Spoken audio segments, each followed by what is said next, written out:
ആരോഗ്യം നഷ്ടപ്പെട്ട കെട്ടിടത്തിൽ കോട്ടയം മെഡിക്കൽ കോളേജ് ആരോഗ്യ ചികിത്സ നടത്തിയത് 12 വർഷമാണ്.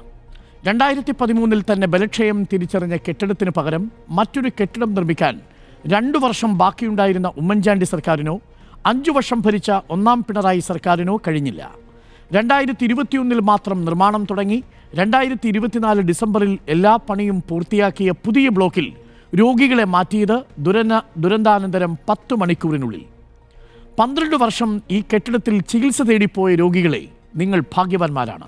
എന്തുകൊണ്ടെന്നാൽ നിങ്ങളുടെ കാലത്ത് ഈ ഭാർഗവി നിലയം അടർന്ന് തകർന്നു വീണില്ലല്ലോ. രക്ഷാപ്രവർത്തനത്തിൻ്റെ തെറ്റായ മാതൃകയാണോ നമ്മൾ കോട്ടയത്ത് കണ്ടത്? നിസ്സാരവൽക്കരിച്ച് സർക്കാരിനെ രക്ഷപ്പെടുത്താനായിരുന്നു ആരോഗ്യമന്ത്രിയുടെ വ്യഗ്രത. ഉപയോഗശൂന്യമായിരുന്ന ടോയ്ലറ്റ് ബ്ലോക്ക് എന്ന് കള്ളം പറഞ്ഞത് എന്തിനാണ്? ആരോഗ്യമന്ത്രിക്ക് പിഴച്ചോ? പ്രതിപക്ഷം ആവശ്യപ്പെടും പോലെ ആരോഗ്യവകുപ്പ് മന്ത്രിയുടെ രാജിയോ ഈ പ്രശ്നത്തിൻ്റെ പരിഹാരം?